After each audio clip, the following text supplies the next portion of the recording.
Good evening, everybody. Good evening.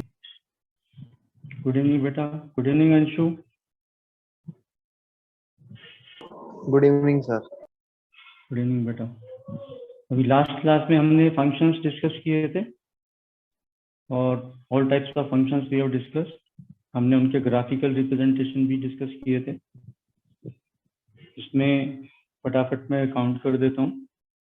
A constant function we have discussed linear function, then we have discussed polynomial function। polynomial function के सारे versions हैं। Constant भी इसमें आता है, linear भी आता है, क्वाड्रेटिक है, फिर क्यूबिक है, फिर बाई क्वाड्रेटिक है, सारी फॉर्म्स हैं। फिर एक इनवर्स फंक्शन है। इनवर्स फंक्शन हमारा एक स्पेशल पार्ट है उसका रेशनल फंक्शन का।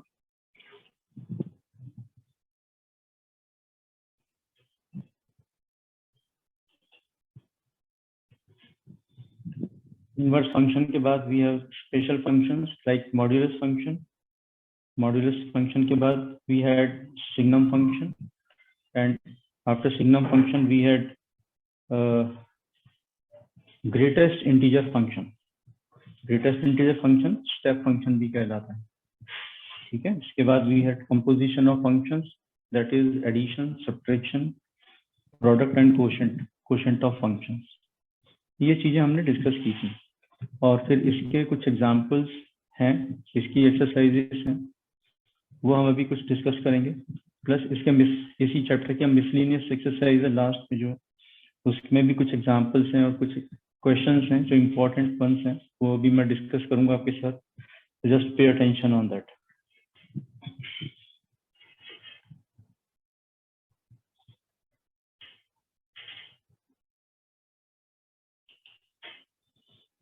So I am sharing this screen so that you know कि what I am discussing, what I am talking, ठीक है।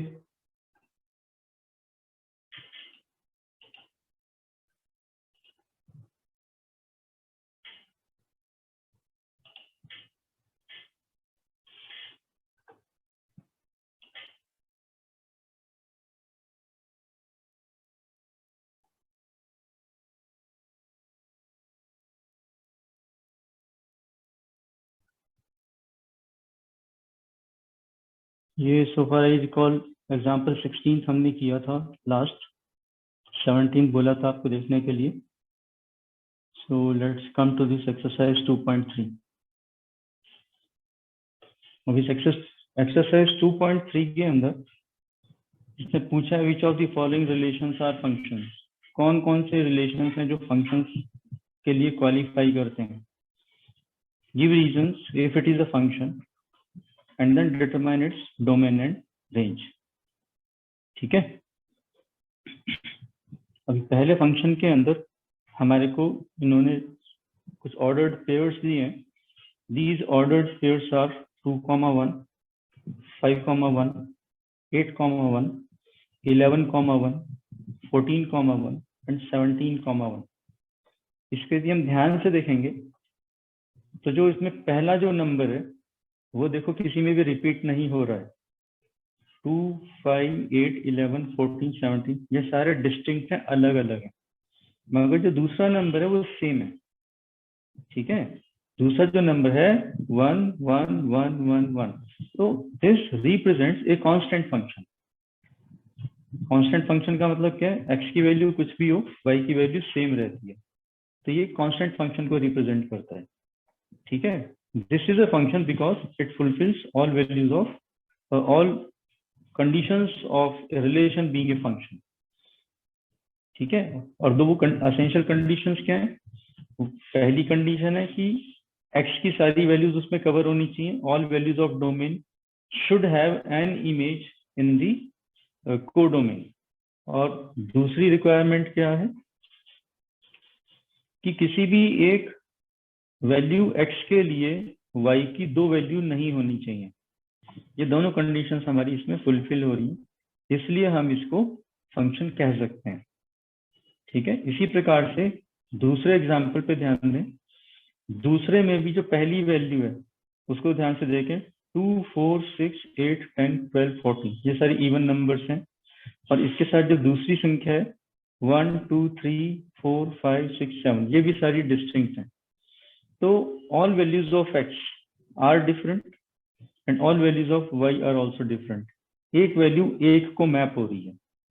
तो पहली कंडीशन है फंक्शन की कि x की सारी वैल्यूज के लिए y में एक अपने पास इमेज होनी चाहिए। और जो दूसरी एसेंशियल कंडीशन है, किसी भी एक x की वैल्यू के लिए y की दो वैल्यू नहीं होनी चाहिए। ये दोनों कंडीशन यहाँ पे फुलफिल हो रही है, इसलिए ये फंक्शन कहलाएगा। ठीक है, थर्ड पार्ट को देखें तो आप देखिए पहले जो दो ऑर्डर्ड पेयर्स हैं उसमें है 1 3 1 5 एंड 2 5। तो x की जो एक वैल्यू है 1, इस एक वैल्यू के लिए y की हमारे पास दो वैल्यू है 3 एंड 5। क्योंकि x की एक वैल्यू के लिए y की दो वैल्यूज है हमारे पास, तो यहाँ पे ये फंक्शन नहीं कहलाएगा। फंक्शन की ये कंडीशन यहाँ पे इनवैलिड हो रही है, इसलिए ये सिर्फ एक रिलेशन है, this is not a function. तो थर्ड जो इसमें है वो फंक्शन नहीं है। ठीक है, सेकंड क्वेश्चन देखते हैं। सेकंड क्वेश्चन में बोलते हैं f(x) is equal to minus of mod x। ये पहला फंक्शन है, और जो दूसरा फंक्शन है that is f(x) is equal to square root of 9 minus x square. ये आई नीड टू एक्सप्लेन। ये दो क्वेश्चंस मैंने आपको बताए, ये हम डिस्कस करते हैं अभी।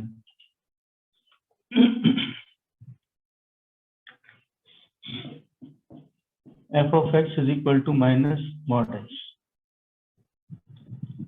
अब इसमें माइनस मॉड x के बारे में जब हमने डिस्कस किया था, तो हमें पता है x can take any value. x जो है कोई भी वैल्यू ले सकता है रियल नंबर्स में से। This is a real function, हम सारे रियल फंक्शंस की बात करते हैं। And among these real functions, x can take any real value. तो x में वैल्यू पॉजिटिव भी आ सकती है, निगेटिव भी आ सकती है, दोनों में से कोई सी भी वैल्यू आ सकती है। और उस वैल्यू पे जब मॉड एक्ट करेगा तो मॉड हमेशा आपको पॉजिटिव वैल्यू निकाल के देगा। x की खुद की वैल्यू भले ही पॉजिटिव है भले ही निगेटिव है, but mod of x will always be A positive value. वो पॉजिटिव वैल्यू इस माइनस साइन की वजह से निगेटिव हो जा रही है। ठीक है, तो ये सारी पॉजिटिव वैल्यू आपको रियल नंबर की दे रहा है, और ये माइनस साइन स्पेशली उस सारी वैल्यूज को निगेट करके f(x) को असाइन कर रहा है। ठीक है, तो f(x) सारी negative values of real numbers लेगा। इसका मतलब क्या हो गया, x can take any value from real numbers. So domain of this function is all real numbers, and range of this function is all negative real numbers. Range of this function is all negative real numbers. तो ये आपको ध्यान देना। इसका अगर आप graph बनाएंगे तो इसका ग्राफ कुछ इस प्रकार से बनेगा, क्योंकि x की पॉजिटिव और नेगेटिव दोनों वैल्यू कवर होंगी, मगर y हमेशा नेगेटिव होगा। तो इसका ग्राफ इस प्रकार से बनेगा, y will always be negative whereas x can be positive or negative. So this is the graph of y is equal to minus of mod x. ये ध्यान दें, ग्राफ की जितनी ज्यादा प्रैक्टिस करोगे उतने ज्यादा कंफर्टेबल होते जाओगे। कुछ चीजें ग्राफ से एकदम से समझ में आ जाती हैं, जबकि लिखे हुए को समझ के कंप्रीहेंड करने में ज्यादा जोर लगता है। ठीक है, ये चीजें समझ में आ गई? Are this clear? Yes sir. ठीक है, अब नेक्स्ट दूसरे वाला सेकंड पार्ट इसका देखते हैं। इसमें समझने की चीजें सेकंड पार्ट में। सेकंड पार्ट में बोलता है f(x) is equal to square root of 9 minus x square. ये एक फंक्शन है, इसका डोमेन और रेंज को पूछ रहे हैं हमसे। अब डोमेन और रेंज, क्योंकि ये सब रियल फंक्शन है, because these are all real functions, we are dealing in real numbers. तो स्क्वायर रूट के अंदर जो ये वैल्यू है, ये रियल होने के लिए क्या जरूरी है, ये हमेशा 0 या 0 से बड़ी होनी चाहिए। This should always be greater than equal to 0. for this real function,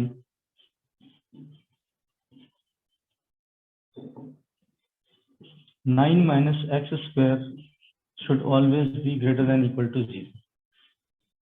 ये इंपॉर्टेंट है, क्योंकि अगर ये कंडीशन फेल हो जाती है, अगर 9 माइनस एक्स स्क्वायर ये वैल्यू लेस देन 0 हो जाती है, तो लेस देन 0 का मतलब हो गया नेगेटिव वैल्यू होगी। नेगेटिव वैल्यूज का स्क्वायर रूट नहीं होता है। ये सिचुएशन जब भी आती है तो हम बोलते हैं ये इमेजिनरी नंबर है, this is an imaginary number, और इनफैक्ट इमेजिनरी नंबर्स को हम कॉम्प्लेक्स नंबर्स कहते हैं। तो ये कॉम्प्लेक्स जोन में चला जाएगा, रियल से आगे चला जाएगा। हमें आगे नहीं जाना है, हमें इस कंडीशन के हिसाब से ही देखना है कि x की वो कौन सी वैल्यूज है जो इसको 0 से बड़ी रखती है। So we rewrite this as 9 is greater than equal to x square. अब ये इनइक्वालिटी है, ये एक इनइक्वालिटी है, तो इस इनइक्वालिटी के हिसाब से हमें अभी स्क्वायर रूट लेते वक्त ध्यान देना है। जब हम स्क्वायर रूट लेंगे, अब किसी भी संख्या का स्क्वायर हमेशा पॉजिटिव होता है, ठीक है। अगर मैं सिंपल नंबर लूंगा तो वो पॉजिटिव हो चाहे नेगेटिव, उसका स्क्वायर हमेशा पॉजिटिव होता है। तो जब भी आप इस प्रकार की किसी भी इक्वेशन का स्क्वायर रूट लेंगे तो आपको क्या ध्यान रखना है, you will write this as 3 is greater than equal to mod x. X की वैल्यू नेगेटिव भी हो सकती है, एक्स की वैल्यू नेगेटिव भी हो सकती है, एक्स की वैल्यू पॉजिटिव भी हो सकती है। वो स्क्वायर होने के बाद क्या होना चाहिए, 9 से छोटी होनी चाहिए। तो अब ये हमारे पास इक्वेशन हो गई। अब अगर x की वैल्यू -3 है, x की वैल्यू +3 है, दोनों में से कोई सी भी आ सकती है, तो इसको हम रीस्टेट करते हैं, -3 is less than equal to x is less than equal to 3। इसको खोल के हम इस प्रकार से लिखते हैं। तो x की कोई भी वैल्यू ले लो, अगर x की वैल्यू -3 लेते हैं तो यहाँ -3 पुट करेंगे तो हो जाएगा 0। x की वैल्यू -2 लेते हैं, -2 लेंगे तो -2 का स्क्वायर हो जाएगा 4, और 9 minus 4 is 5 and 5 is greater than equal to 0, valid. x की वैल्यू हम ले लेते हैं 0, 0 लेने से क्या हो जाएगा 9 माइनस एक्स स्क्वायर, ये वैल्यू 9 इज ग्रेटर देन 0, ये ट्रू है। इसी प्रकार से पॉजिटिव में वैल्यू ले लो 1.5, 1.5 का स्क्वायर होता है 2.25, 9 माइनस 2.25 हो जाएगा 6.75 and that is greater than equal to 0। ऐसे 3 पर वापस ये 0 तक जाएगा, 3 से आगे नहीं जाना है, -3 से नीचे नहीं जाना। तो x can take what all values, it can take a range of values ranging from -3 to +3। तो अगर नंबर लाइन के ऊपर हम इसको स्टेट करेंगे तो -3 से +3 तक की सारी वैल्यूज दिस विल टेक। तो इस फंक्शन का डोमेन क्या बताया जाएगा, domain of this function will be an interval from -3 to +3। Square bracket का इंटरवल में मतलब होता है inclusive, including the end points. तो इसको और इसको इंक्लूड करके हमारी ये सारी वैल्यूज ये फंक्शन ले सकता है, ठीक है। चलो ये सारी वैल्यूज हमने इसमें डाल दी। अब इसमें डालने के बाद जो रिजल्टिंग वैल्यूज होंगी वो सारी किस प्रकार की होंगी, वो सारी वैल्यू पॉजिटिव होंगी। हमारे यहाँ पे साइन जो है पॉजिटिव है, स्क्वायर रूट के सामने जो साइन है वो पॉजिटिव है, तो इसकी रिजल्टिंग जो भी वैल्यूज होंगी वो पॉजिटिव वैल्यूज एफ एक्स को मिलेंगी। मीन्स एफ एक्स जिसको हम वाई भी बोल देते हैं, y will take all positive values that will result due to the values of x from this interval, ठीक है। अब देखते हैं कि ये कहां से कहां तक जाती है। -3 पे वैल्यू क्या देगा, -3 पे वैल्यू हो जाएगी 0, तो y को वैल्यू मिलेगी 0। 0 डालेंगे तो 0 पे क्या वैल्यू मिलेगी, 0 पे वैल्यू मिलेगी 3, y की वैल्यू 3 हो जाएगी। और फिर +3 की तरफ जाएंगे तो फिर ये वापस वैल्यू 0 हो जाएगी, 0 से 3 तक जाएगी और 3 से वापस 0 तक जाएगी। मीन्स दिस इज y, ये 3 तक जाएगी, तो ये इस प्रकार का कर्व बनेगा, इस सर्कल का पार्ट है। सेमी सर्कल है, जो पॉजिटिव वाला पार्ट बनेगा सिर्फ, ठीक है। अगर ये स्क्वायर रूट हटा के देते, अगर ये स्क्वायर रूट हटा के दिया जाता, मतलब ये इस प्रकार से दिया जाता, y square is equal to 9 minus x square, ठीक है। अगर ये हटा के दिया जाता तो फिर हम लिख सकते थे y is equal to plus minus under the root 9 minus x square. तब ये क्योंकि स्क्वायर रूट हमने लिया है इसलिए प्लस माइनस साइन हम लगा, और क्योंकि प्लस माइनस साइन हमने लगाया, y can take positive and negative both values. उस केस में फिर this would have become a circle of radius 3 radius का एक सर्कल बन गया है, ठीक है। तो इसमें सीखने वाली क्या चीज है कि एक, जब इस प्रकार से फंक्शन दिया हुआ है, साइन नहीं है यहाँ पे, तो हमें सेमी सर्कल मिलेगा जिसका पॉजिटिव रेंज होगी। ये डोमेन है और इसका range of this function is 0 to 3, all positive values. और अगर यही इस प्रकार से दिया जाता, जिसको कि हम ऐसे भी लिख सकते हैं, x square plus y square is equal to 9, so this is the equation of a circle। और सर्कल में x की वैल्यू भी +3 से -3 तक जाती है, y की वैल्यू भी +3 से -3 तक जाती है। तो इसका जो डोमेन होता, domain of this function is from -3 to 3 and range of this function is again -3 to 3। तो ये छोटी सी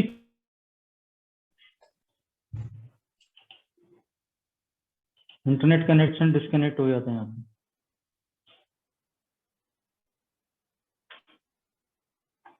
So let's continue this। ये चीजें मैं पूछ रहा था, ये क्लियर हो गई आपको? Are these two things clear? Yes, sir.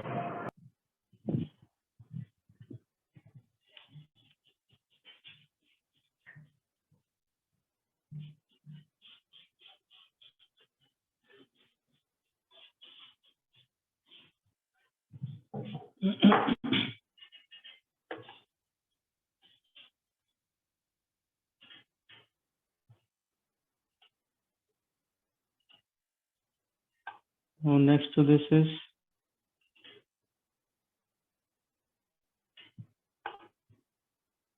ये बाकी क्वेश्चंस इजी हैं।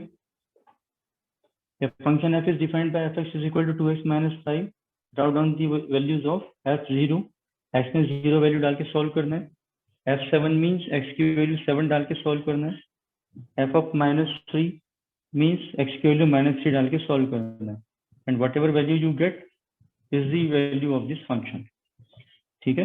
इसी प्रकार से फोर्थ क्वेश्चन में a function t which maps temperature in degrees Celsius into temperature in degree Fahrenheit is defined by Tc is equal to 9c/5 plus 32। ये function है जो कि एक फ़ारेनहाइट में आपको टेम्परेचर कैलकुलेट करके देता है। सेंटीग्रेड की वैल्यू आप C में डालिए, वो वैल्यू कन्वर्ट करके आपको फ़ारेनहाइट में कन्वर्ट करके देगा। तो अलग अलग सेंटीग्रेड में जो टेम्परेचर की वैल्यूज हैं वो आपको दी गई हैं। नीचे जो फाइंड बोल के दिया हुआ है, फाइंड T0 का मतलब जब सेंटीग्रेड की वैल्यू 0 होगी तब फ़ारेनहाइट में वैल्यू कितनी होगी, T28 डिग्री सेल्सियस फ़ारेनहाइट में कितना होगा, -10 डिग्री सेल्सियस, ये फ़ारेनहाइट में कितना होगा। The value of C when MC is equal to 212। अब आपको TC की वैल्यू दी हुई है और आपको C के लिए कैलकुलेट करना है, ठीक है। यहाँ पे उल्टा करना है, TC की वैल्यू दी हुई है और C के लिए कैलकुलेट करना है, तो उस प्रकार से सॉल्व करना है, ठीक है। फिफ्थ क्वेश्चन में find the range of each of the following function. Domain आपको दिया हुआ है और आपको रेंज फाइंड करनी है। पहला क्वेश्चन देखिए, fx is equal to 2 minus 3x, fx is equal to 2 minus 3x। इसमें डोमेन दिया हुआ है x belongs to real number and x is greater than 0, means x belongs to R positive, सारे positive real number है। Second part में function fx is equal to x square plus 2 and x belongs to real number, ये दिया हुआ है. Third is fx is equal to h and x belongs to all real numbers. ये 3 part है, ठीक है. सो अभी इसको डिस्कस कर लेते हैं. fx is equal to 2 minus 3x and x belongs to all positive real numbers. अब x की वैल्यू 0 डालेंगे, f of 0 इस समय क्या मिलेगा, 2 minus 3 into 0 that is 2, मतलब 0 पे 2 आ रहा है. x की वैल्यू 1 डाल देते हैं, f of 1, तो 2 minus 3, so this becomes minus 1. अब ये वैल्यू 2 से छोटी हो चली है, इसकी वैल्यू को और बढ़ाते हैं, 2 कर देते हैं, तो कितना हो जाएगा, 2 minus 6 is minus 4, minus. अब ये वैल्यू निगेटिव की तरफ जा रही है, means on this real number line if this value is 2, तो 2 के साथ इंक्लूडिंग 2 ये वैल्यू हमारी इस तरफ आ रही है, ये वैल्यू इस तरफ आ रही है, और ये कहाँ तक जाएगी, कह रहा रियल पॉजिटिव, ये तो इन्फिनिटी तक जाते हैं. यहाँ पर इन्फिनिटी तक वैल्यू डालेंगे तो ये माइनस इन्फिनिटी तक चला जाएगा, means this will lead to minus infinity. ठीक है, इसका डोमेन है आर पॉजिटिव, तो इसकी रेंज क्या हो गई, range of this function will be given by excluding, ये जो पैरेंथेसिस है ये एक्सक्लूडिंग के लिए, माइनस इन्फिनिटी टू कहाँ तक, 2 तक, इंक्लूडिंग 2 इज इंक्लूसिव है. So from minus infinity to 2 this is the range of this function. ठीक है, ये फर्स्ट क्वेश्चन हुआ हमारा. नेक्स्ट देखते हैं सेकंड पार्ट. इसमें कुछ पूछना है बेटा, इसमें कुछ पूछना है किसी को, ऋषिका ये समझ में आ रहा है बेटा? Yes sir. Okay, very good. Second part देखते हैं इसको. सेकंड फंक्शन जो है fx is equal to x square plus 2 and x belongs to r.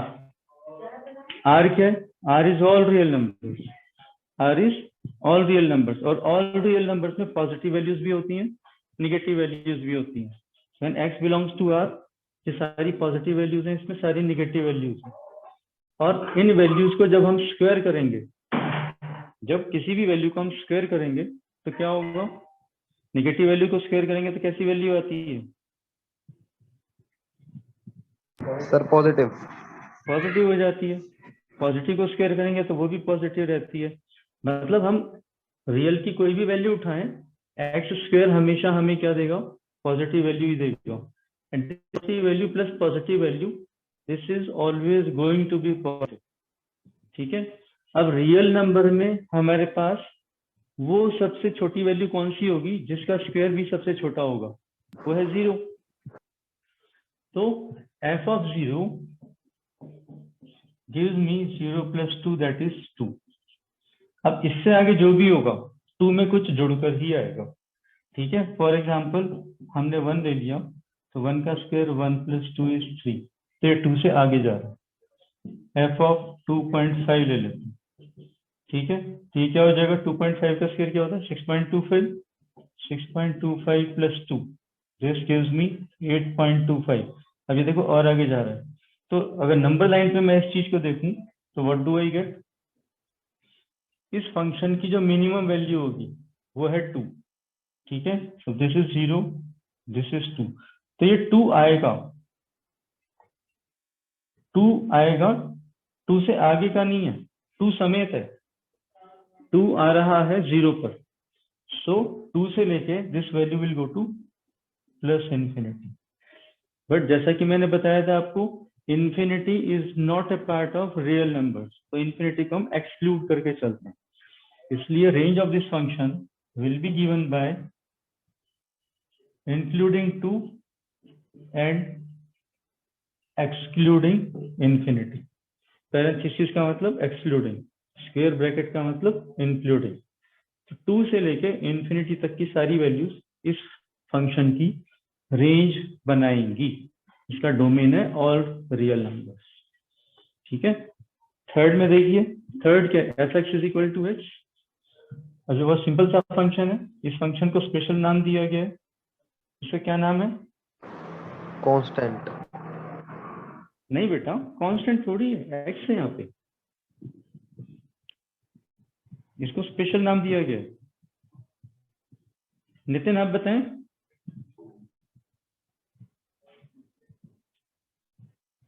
ये पहला या दूसरा फंक्शन है जब हमने डिस्कस किया था।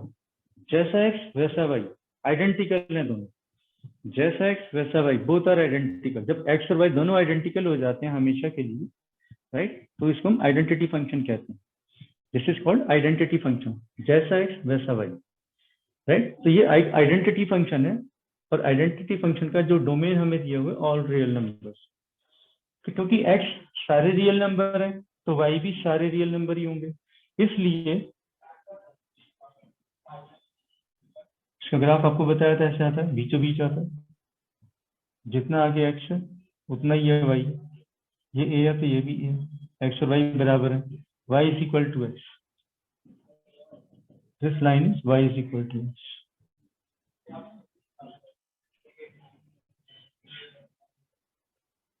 Right? So if domain of this function is all real numbers, range of this function will also be all real numbers. तो इस प्रकार से ये सारे रियल नंबर्स जो हैं इसके अंदर कवर अप होते हैं।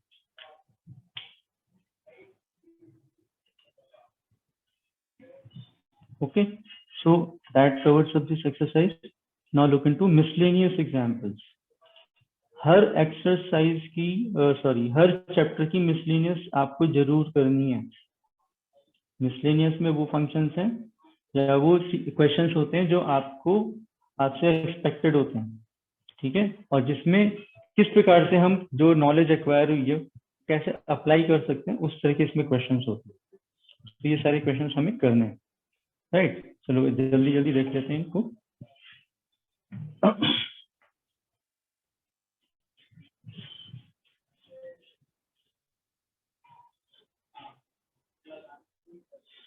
इस मिसलेनियस एग्जाम्पल जो 18th है, इसमें एक स्ट्रेट लाइन दी हुई है हमें, ठीक है, एक स्ट्रेट लाइन दी हुई है, तो बोलता है let R be a set of real numbers define the real function f such that R2R का मतलब इसका डोमेन भी रियल नंबर है और को डोमेन भी रियल नंबर है, और फंक्शन दिया हुआ है F x is equal to x plus 10, ठीक है।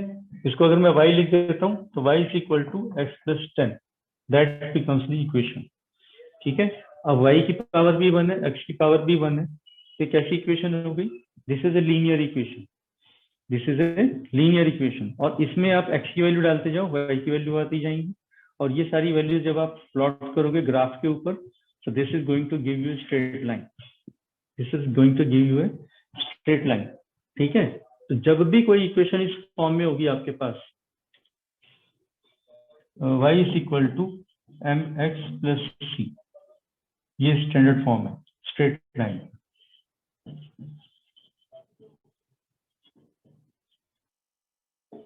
किसी भी स्ट्रेट लाइन की ये स्टैंडर्ड फॉर्म है, ये हम करेंगे कोनिक सेक्शंस के अंदर आएगी आगे। तो यहाँ पे जो m वाला पार्ट है, this m is slope and this C is y intercept। इसका मतलब समझाता हूं मैं आपको।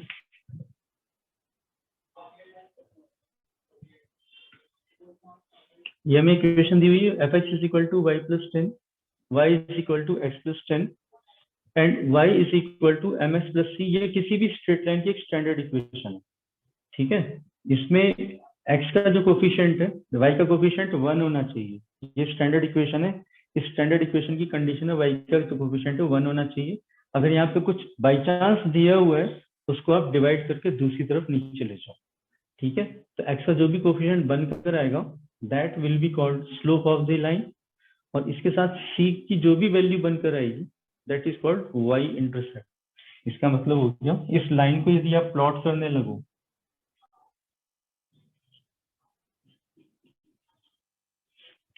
तो जब x की वैल्यू 0 है, एट x की value when x is equal to 0, तो y की वैल्यू क्या हो जाएगी, c। तो y की जो वैल्यू होगी c, ये आपको मिल जाएगी व्हेन x इज 0। ठीक है, अब जैसे जैसे x की वैल्यू बढ़ेगी तो ये लाइन आगे जाएगी, x की वैल्यू घटाएंगे -1 -2 ऐसे पीछे आएंगे, तो लाइन ऐसे पीछे आएगी। तो this line will take this shape. m की खुद की वैल्यू माइनस है, नेगेटिव में, तो ये इस प्रकार से लाइन आएगी, राइट। आएगी स्ट्रेट लाइन, इसलिए हम इसको standard form of straight line कहते हैं। तो इस क्वेश्चन में ध्यान देने की ये वाली बात है। अब कोई भी स्ट्रेट लाइन हो, कोई भी स्ट्रेट लाइन हो, इसको ले लेते हैं, अभी ध्यान से सुनना मेरी बात। x की कोई भी वैल्यू ले लो आप, take any value of x, और इस x, ये x की वैल्यू के लिए y की वैल्यू क्या होगी, अगर आप इसको ऊपर ले जाएंगे तो इसके लिए y की वैल्यू ये वाली मिलेगी। For this x1 you will get this y1। कोई और ले लो, ये वाली ले लेते हैं। For this value of x, if this is value x2, this will be y2। क्योंकि ये स्ट्रेट लाइन है, क्योंकि ये स्ट्रेट लाइन है, ऐसा कहीं भी नहीं होगा कि किसी भी x की वैल्यू के लिए आपको y की वैल्यू ना मिले। ठीक है, हमेशा मिलेगी। दूसरी बात, एक x की वैल्यू के लिए y की एक ही वैल्यू मिलेगी। ठीक है, तो ये फंक्शन की कंडीशन को फुलफिल करती है लाइन। ठीक है, सारे x कवर हो रहे हैं, यहाँ से सारे y कवर हो रहे हैं। तो हर लीनियर फंक्शन के लिए ध्यान देने की बात यह है, जो भी इक्वेशन की फॉर्म इस प्रकार की है, तो उसका डोमेन आपका अगर रियल नंबर्स है तो उसका रेंज भी रियल नंबर्स ही होगा। ठीक है, अगर डोमेन में कोई वो इंटरवल दिया हुआ है, मान लीजिए ये वाला इंटरवल दिया हुआ है, यहाँ से यहाँ तक वैल्यू ले सकता है, तो y की कहाँ से कहाँ तक वैल्यू आएगी, फिर y की यहाँ से यहाँ तक वैल्यू आएगी। मगर इसमें भी एक x की वैल्यू के लिए y की एक ही वैल्यू है, और हर x की वैल्यू के लिए y की यहाँ पे वैल्यू होगी। ठीक है, और एक x की वैल्यू के लिए y की एक ही वैल्यू होगी। इस इंटरवल के लिए भी ये अपने आप में एक फंक्शन है, ये ध्यान देने। ठीक है,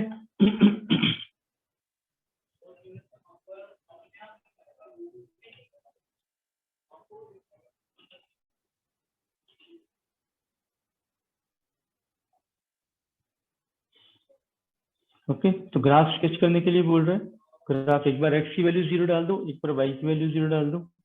ठीक है, 2 पॉइंट आ जाएंगे, दोनों को मिला दो तो एक स्ट्रेट लाइन बन जाती है आपके पास।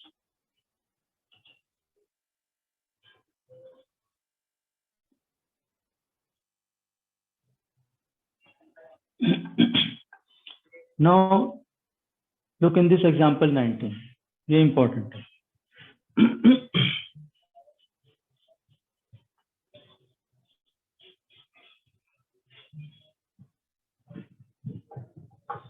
इसमें इंपॉर्टेंट क्या है, इसमें इंपॉर्टेंट ये है कि स्टेटमेंट में जब क्या लिखते हैं कि मैथमेटिक्स की लैंग्वेज लिखी हुई है, इसको मैं अपनी जनरल भाषा में कैसे समझूं। ठीक है, और फिर किस प्रकार से इंटरप्रेट करूं, और मुझे पलट के फिर जवाब भी मैथ्स में ही देना, मैथ्स की लैंग्वेज में ही देना। तो उस प्रकार से इसको सोचने की जरूरत है। स्टेटमेंट क्या कहती है, let R be relation from Q to Q. अब क्यू किसका सेट है, Q is a set of, बताएं क्यू किसका सेट है, अंशु,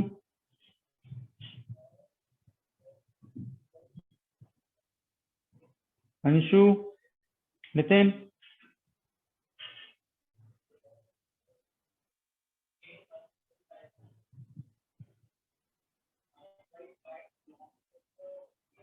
हाँ जी,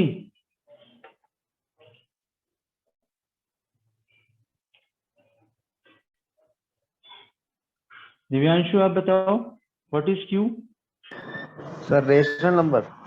Yes, Q is a set of rational numbers, and all rational numbers are in the form of P upon Q. All rational numbers are in the form of P upon Q। इस प्रकार से rational numbers आते हैं। ठीक है, अब वो कह रहा है let R be a relation from Q to Q। अब R तो रियल, R कोई अपना रिलेशन है, रिलेशन का नाम है यहाँ पे R, और वो रेशनल नंबर से रेशनल नंबर कवर करते हुए एक रिलेशन बना रहा है। ठीक है, और उसमें जो ऑर्डर्ड पेयर बन रहे हैं वो A और B के बन रहे हैं। ये A और B दोनों वैल्यूज कहाँ से आ रही है? रेशनल नंबर में से आ रही है। कंडीशन क्या है कि A माइनस B एक इंटीजर होना चाहिए।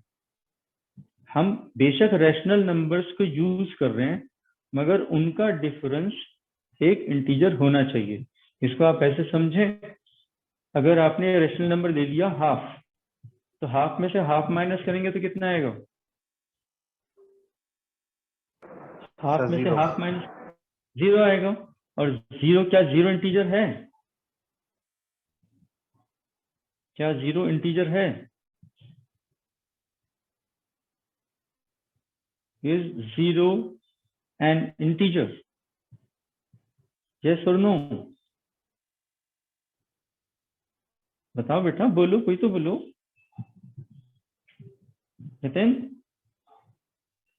यस सर, इंटीजर है। इंटीजर है भाई वो। ऐसे ही अगर 3/2 में से हम 1/2 माइनस करते हैं तो रिजल्ट क्या आएगा? 3/2 माइनस 1/2। सर 1 और 1 एक इंटीजर है। ठीक है, ऐसे ही 5.5 में से 2.5 माइनस करेंगे तो रिजल्ट आएगा 3, जो कि एक इंटीजर है। हम A और B तो रेशनल नंबर ले रहे हैं, मगर उनका डिफरेंस हमें इंटीजर मिल रहा है। इस प्रकार से हमें रेशनल नंबर्स पिक करने हैं कि उनका डिफरेंस इंटीजर हो। इस चीज को ध्यान में रखते हुए अगर आप इस क्वेश्चन को अटेम्प्ट करेंगे तो आपको बहुत आसान हो जाएगा। नहीं तो ज्यादा बच्चों में कंफ्यूजन कहाँ होती है, ये यहाँ पे Q दिया हुआ है, यहाँ पे Z दिया हुआ है, इसको ये मिक्स कैसे कर दिया इन्होंने। ठीक है, अब हमें ये पता है कि सारे इंटीजर्स अपने आप में रेशनल नंबर भी होते हैं, ये हमें पता है। इसलिए हमें Z को Q से मैच नहीं कराना है, Z को Z ही रखना है। हमें सारे के सारे positive and negative natural numbers including 0, वही कंडीशंस को वहां पे रख के सोचना है। ठीक है, अब ये बोल रहे हैं शो करो, इस चीज को शो करो कि अगर दोनों रेशनल नंबर सेम हो जाते हैं, ठीक है, तो भी वो इस हमारे रिलेशन का एक पार्ट होते हैं। ये हमें शो करना है।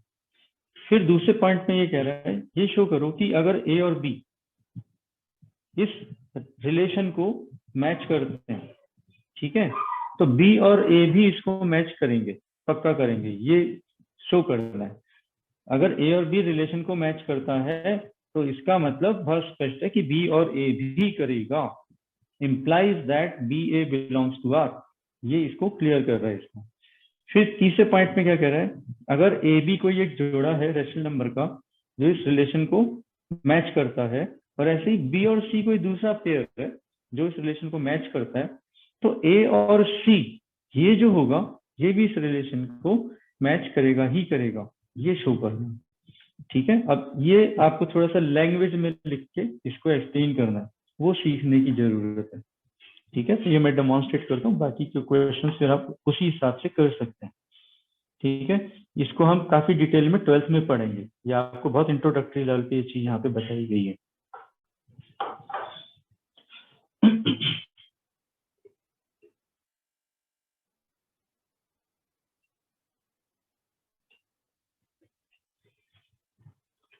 Our relation R is A comma B such that A comma B belongs to Q and A minus B is equal to some integer। ठीक है, हमें शो करना है A belongs to R, ये शो करना है। ठीक है, अब ये शो करने के लिए let A belongs to Q। Q में से लेंगे A कोई भी एक रेशनल नंबर है जो कहां से आ रहा है, Q में से आ रहा है। अब अगर वो क्यू में से आ रहा है तो if I take a minus a which is equal to 0, ठीक है, let a belongs to q, this implies अगर मैं a को a में से माइनस कर दूंगा तो 0 मिलेगा, ठीक है, and this implies 0 is a, नहीं ये इम्प्लाइज नहीं है, ये फैक्ट है, 0 इज एन इंटीजर, ठीक है। अब because a minus a is equal to 0 and 0 belongs to integer, इसलिए ये a और b इसका एक पार्ट है, therefore a comma a belongs to r, ऐसे लिखना है। कोई भी a हमने मान लिया कि a belongs to rational number, अब a में से a को ही माइनस करूंगा तो 0 आएगा, और इनफैक्ट 0 एक इंटीजर होता है, इसलिए a और a इस रिलेशन का एक मेंबर है, ठीक है, ये इसका फर्स्ट पार्ट होगा। दूसरे में कह रहा है if a comma b belongs to relation implies, इसका मतलब है कि b comma a this also belongs to relation of, ये चीज हमें शो कर दी। अब इसमें हम क्या करते हैं, लेट, हमें ये दिया हुआ है कि ए बी आर को बिलोंग करता है, यहाँ पे स्टार्ट हम कहां से करेंगे, हमें गिवन है a b belongs to R, ये हमें बहुत clear given, let a comma b belongs to rational number, ये वाले रेशनल नंबर, ठीक है, such that a minus b is equal to set, ये गिवन है हमें, क्योंकि ये बोला है ए बी रिलेशन को बिलोंग करता है, इसका मतलब ये वाली बातें भी फुलफिल होती हैं, ये गिवन है हम, ठीक है।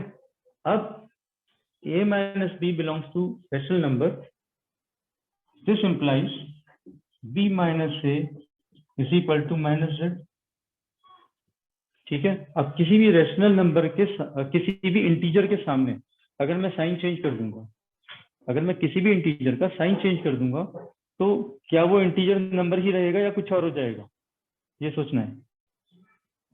If I change the sign of an integer, will it remain an integer or it will become something else? Sir, remain integer. It will remain an integer, right? So minus z is also an integer, ठीक है। अब क्योंकि ये भी एक integer है, अब ये क्या implies b comma a belongs to r, इसलिए b कॉमा a हमारा रिलेशन को बिलोंग करेगा, क्योंकि ये हमारी सेकंड कंडीशन को भी फुलफिल करता है, राइट। इसलिए हम कहां से शुरू हुए थे, a comma b belongs to r, यहां से शुरू हुए थे, क्योंकि a comma b belongs to r, इसलिए a minus b belongs to z, और हम कहां पहुंचे, b comma a belongs to r, इस पर पहुंचे। तो इस प्रकार से हमें ये लिख के स्टेप बाय स्टेप बताना। Third part a b b c इस प्रकार से जोड़ा दिया हुआ, इसको कैसे लिखेंगे, इसे देखते हैं, a comma b and b comma c belongs to r, ये गिवन है, ये चीज हमें गिवन है, ठीक है। अब ये क्या इंप्लाई कर रहा है, this implies a minus b is equal to z1, ये a माइनस बी कोई इंटीजर है z1, ठीक है, a माइनस बी कोई इंटीजर है, उसको हमने z1 दे दिया, b माइनस सी क्या हो गया, b माइनस सी कोई दूसरा इंटीजर है z2, ये कोई जरूरी नहीं सेम है, कुछ भी हो सकता है, ठीक है। So if we add these two, अगर इन दोनों को ऐड करेंगे तो क्या आएगा, b से b कट जाएगा, यहाँ से a बचेगा, यहाँ से माइनस सी बचेगा, और इधर क्या हो जाएगा, z1 plus z2, z1 plus z2। अब आप मेरे को सोच के बताओ, क्या दो इंटीजर्स का सम इंटीजर ही होता है या कुछ और हो जाता है, क्या दो इंटीजर्स का सम इंटीजर ही होता है या कुछ और हो जाता है, सर इंटीजर ही रहेगा बस, वो इंटीजर ही रहेगा, वो इंटीजर ही रहेगा, means this is equal to some z। अब क्योंकि a माइनस सी भी इंटीजर है, क्योंकि a माइनस सी भी इंटीजर है, तो ये क्या इंप्लाई कर रहा है, this implies a comma c belongs to relation R। ये चीज हमारी प्रूव हो गई। अगर ये दोनों R रिलेशन को मैच कर रहे हैं तो a सी भी रिलेशन को मैच करेगा। ठीक है, इस प्रकार से हमको ये चीजें एक्सप्लेन करनी। ठीक है, छोटी छोटी चीजें ये, लिखने से ज्यादा आपको क्लियर होगा, और लिखकर प्रैक्टिस करोगे तो और ज्यादा आसानी से दिखाई देने लग जाएगा कि लिखना क्या है। थोड़ी सी प्रैक्टिस करने की आवश्यकता है।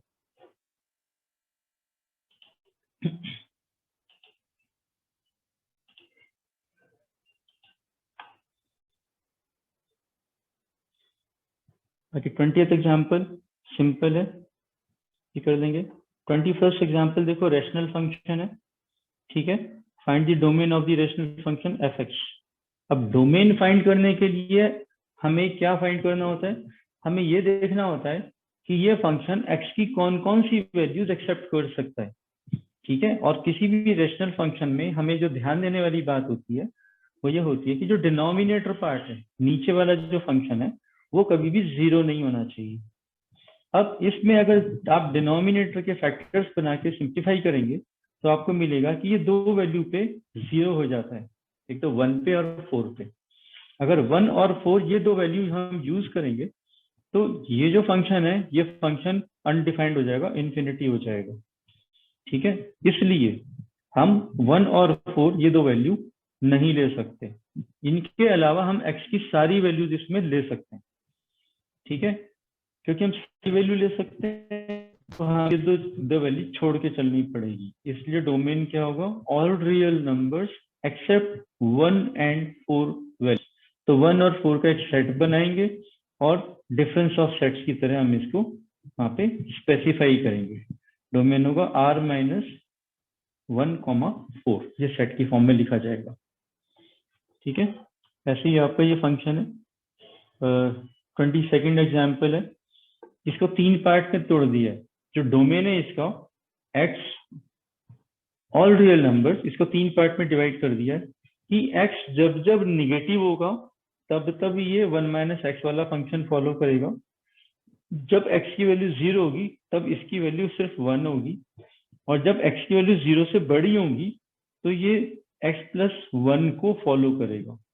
तो एक पूरी जो रेंज है रियल नंबर्स की, सॉरी डोमेन है रियल नंबर्स का, इसको 3 पार्ट में स्प्लिट करके आपको इस फंक्शन को दिया गया। ठीक है, तो अलग अलग पार्ट के लिए आपको अलग अलग प्लॉट करना है। ठीक है, और प्लॉट करके फिर आप इसका आंसर दे सकते हैं। The function f is defined by this, draw the graph। बस आपको ग्राफ बना के देना। ठीक है, इसमें x की सारी वैल्यूज कवर हो रही हैं, और अगर ग्राफ पे ध्यान देंगे तो y की जो सारी वैल्यूज हैं वो 1 से आगे की वैल्यूज ये ले रहा है। ठीक है, 1 onwards, 1 2 3 and up to infinity, it's taking all values.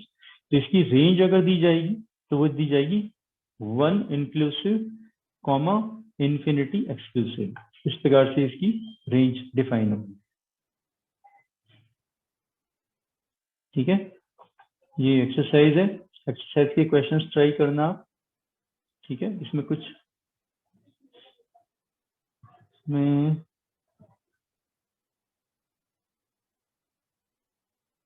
इसमें अगर कुछ क्वेश्चंस नहीं आएंगे तो मैं नेक्स्ट क्लास में आपसे डिस्कस करूंगा। ठीक है, वैसे इसमें डिस्कस करने वाला मुझको लगता है एक तो ये क्वेश्चन होगा 6th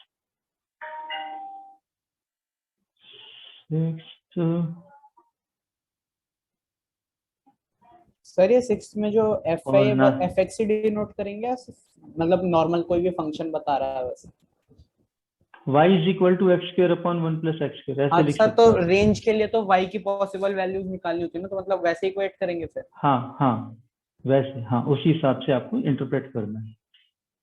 6 हो गया, और 6 के बाद जो डिस्कस करने वाला है वो 9th 6th 9th 11th, ये 3 क्वेश्चन है। I would like to discuss these 3 questions in next class. बाकी के क्वेश्चंस आप कर लेना। ठीक है, नहीं आएगा तो वो क्वेश्चन भी हम नेक्स्ट क्लास में डिस्कस कर लेंगे। Okay sir. ठीक है बेटा, अभी हाँ, इसमें कुछ इनमें कुछ पूछने वाला है या इस चैप्टर में से कुछ पूछने वाला है तो अभी आप मेरे से पूछ लो, ठीक है। मैं आगे भी पूछ सकते हो, अभी कुछ आपके ध्यान में आपने रिवाइज किया हो, पीछे पढ़ा हो, कुछ समझ में ऐसा लगा हो कि ये पूछने वाला है, पूछ लेते हैं।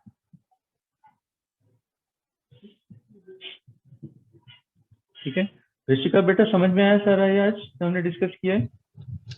सर एक्चुअली थोड़ा बहुत आया बस। कोई बात नहीं, नेवर माइंड, जो नहीं आया उसको हम रिपीट करेंगे एक बार, ठीक है। मगर वो पॉइंट आप उसको पॉइंट आउट करो कि कौन सी बातें समझ में नहीं आई, ठीक वो है। सर वो मैं हाँ बोलो। वो मैंने ना पहले नहीं पढ़ा था ना, जो पूरा चैप्टर का मुझे बेस नहीं पता, तो पहले मैं वीडियोस देख लूंगी, फिर मैं आपको डाउट बता दूंगी। हाँ, वैसे ही आप कॉम्प्रिहेंड कर जाओगे, बहुत ज्यादा टिपिकल चीजें नहीं है इसके अंदर, एक बार। मगर हाँ ठीक है, once you need to go through it. Okay sir. ठीक है बेटा, हाँ यस सर। चलो ठीक है। ओके, अंशु कुछ पूछने वाला है बेटा? No sir. चलो ठीक है बेटा। जतिन नहीं आया आज, जतिन कहाँ रह गया? सर वो नेट प्रॉब्लम चल रही है उसकी। मे बी सर चलो उसका मैसेज ठीक आया है था बेटा। मेरे पे। अच्छा, कल तुम्हारा मैंने टेस्ट लेना, पता है ना आपको? Yes sir. Yes sir. Physics का टेस्ट लूंगा कल। Yes sir. चलो ठीक है बेटा, ओके बाय फॉर नाउ।